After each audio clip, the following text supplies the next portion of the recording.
पिछले दिनों राज्यसभा और लोकसभा से कुल 147 सांसदों को निलंबित कर दिया गया। इसके ऊपर आपकी क्या प्रतिक्रिया है? देखिए, ये बिल्कुल अलोकतांत्रिक, असंवैधानिक ये तरीका है और ये बिल्कुल गलत है। लोकतंत्र की हत्या कर रही है भाजपा सरकार।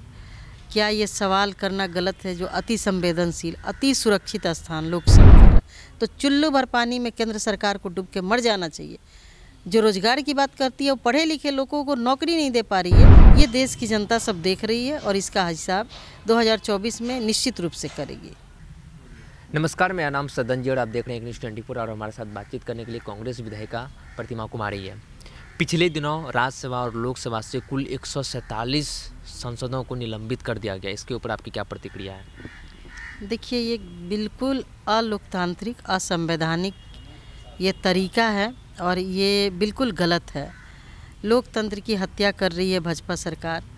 क्या ये सवाल करना गलत है? जो अति संवेदनशील, अति सुरक्षित स्थान लोकसभा के अंदर कोई नौजवान, चाहे उसकी कोई भी मांग रही हो, बीजेपी के एमपी के द्वारा पास उपलब्ध कराने के बाद अंदर घुस जाता है और वहाँ वो स्प्रे करता है सांसदों के साथ। जिस तरह का भद्रता की उन्होंने, और इस पे सवाल करना ये गलत है।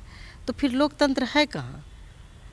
तो ये जिस तरीके से भाजपा एकदम हिटलर शाही रवैया अपनाई हुई है और वो चाहती है कि विपक्ष के आवाज़ को दबाएं, और एक जो एमपी होते हैं वो लगभग 25 लाख जनता का प्रतिनिधि होते हैं, और उस तरीके से देखा जाए तो लगभग 35 करोड़ जनता की आवाज़ को, 1/3 जनता की आवाज़ को दबाने की कोशिश की जा रही है भाजपा के द्वारा, जो कि बिल्कुल गलत है। इस आज़ादी के लिए न जाने कितने लोगों ने कुर्बानियाँ दी हैं।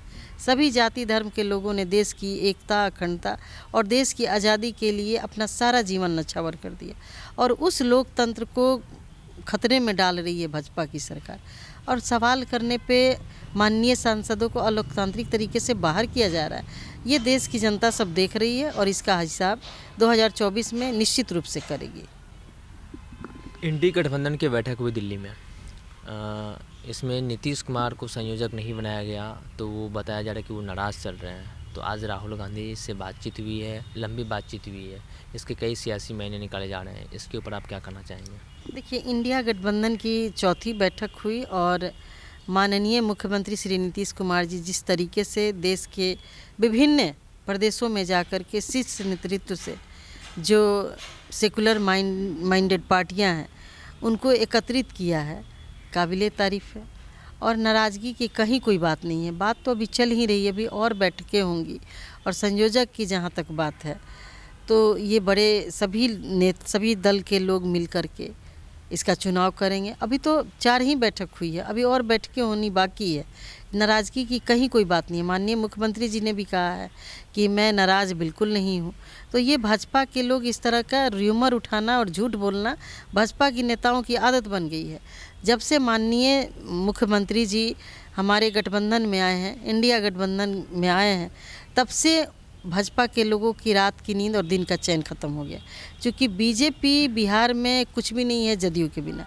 वो उसकी एकदम ज़मीन से पैर उखड़ चुका है और आने वाले 2024 में उनका जनता उनको बाहर का रास्ता दिखाएगी। इस डर से वो इस तरह का बयानबाजी कर रहे हैं भाजपा के नेता लोग। इंडी गठबंधन में अलग अलग प्रांत के नेताओं हैं। क्या इंडी गठबंधन में कोई राष्ट्रीय नेता नहीं है? ऐसा एक बताया जा रहा है कि कोई राष्ट्रीय नेता नहीं है, सब अलग अलग प्रांत के नेता हैं, सब अपने आप को अपना नेता समझते हैं। तो ऐसे में कैसे आगे की राह आसान होगी? ये कौन बोलता है? वो लोग बोलते हैं जिनकी आज़ादी के लड़ाई में कोई भूमिका नहीं रही है, भाजपा के लोग बोलते हैं। और भाजपा के लोगों का सिर्फ और सिर्फ एक ही उद्देश्य है, एक ही मुहिम है कि सत्ता में हम बने रहें। अभी देखिए ना, राजस्थान में जब चुनाव का समय था तो उन लोगों ने घूम घूम करके महिलाओं के बीच में उनके नेता जा कर के बोले कि जब मेरी सरकार बनेगी 450 में सिलेंडर मिलेगा। और सरकार बनते ही क्या कहा उन्होंने? आपने सुना होगा, राज्यसभा के सांसद ने सीधे शब्दों में कहा है, भाजपा के जो राज्यसभा के सांसद हैं, कि ऐसी कोई योजना नहीं है कि हम 450 में सिलेंडर देंगे। तो 4 दिन हुआ अभी आपको चुनाव, जुम्मा 8 रोज हुआ आप चुनाव जीत करके आए और आपने जनता को ठेंगा दिखा दिया। आप 2014 में माननीय मोदी जी इसी गांधी मैदान, पटना के ऐतिहासिक गांधी मैदान में उन्होंने कहा था कि जब हमारी सरकार बनेगी तो 15-15 लाख रुपए देंगे, काला धन लेकर के आएंगे। उसके बाद उन्होंने कहा कि 2-2 करोड़ नौकरियाँ देंगे, महंगाई कम होगी। हुआ कुछ? 15 लाख तो रुपया किसी को मिला नहीं। नौकरी का, बेरोजगारी का आलम ये है कि उन्हीं के एमपी साहब हैं आदरणीय गिरिराज सिंह जी बेगूसराय के, और बेगूसराय में 20 लाख रुपए की डकैती हो रही है। किनके द्वारा? शिक्षित बेरोजगार इंजीनियर लड़कों द्वारा, जो घर के अंदर घुसते हैं, डकैती करते हैं और गृह स्वामी को बोलते हैं कि अंकल आंटी हम क्या करें, हम इंजीनियरिंग करके बेरोजगार बैठे हुए हैं, ये हमारी मजबूरी है कि हम डकैती कर रहे हैं। तो चुल्लू भर पानी में केंद्र सरकार को डूब के मर जाना चाहिए।